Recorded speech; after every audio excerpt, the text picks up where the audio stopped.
So for New Zealand companies, you've been here before and done a bit of a holiday and seen the place, but what do you think are our competitive advantages to and where we play best? Yeah, I've written a number of books. My last book was called I Fucking Love That Company. It was hard to promote.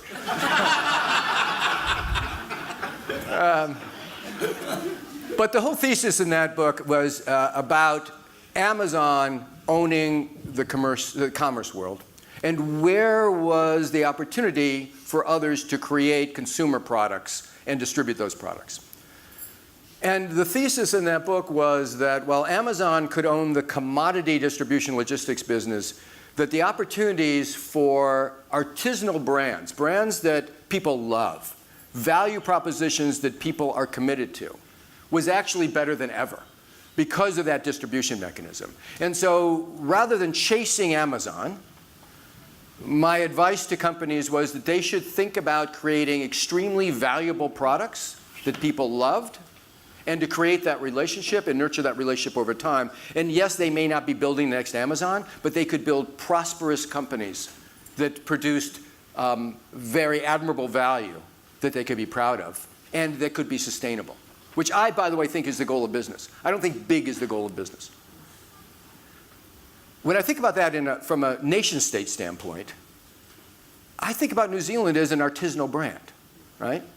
I think about it as incredibly high quality. I mean, the sophistication of this society, as represented by people in this room, but other people that I have been able to meet in my travels, is really impressive. From an education standpoint, I think it's an incredibly well-governed country. You can argue about that all day long, but I come from a place that, take my word for it. Just take my word for it. I'll trade you any time. Jacinda, is that her name? Yeah. I think you're incredibly well-governed. I think you've got a general prosperity in this country and a way of sharing that prosperity, which is really impressive. And when I think about New Zealand trying to feeling like a second-class citizen and trying to chase a society like the US or a place like Silicon Valley, I think that's a waste of time. You guys should declare yourselves the winners right now and figure out how to protect that and promote that, because you've got something that most everybody out there today needs. And like the artisanal brands, yes, sure, maybe you're not going to be satisfying the commodity needs of 5 billion people on the planet. But there are hundreds of millions of people who covet what you've got.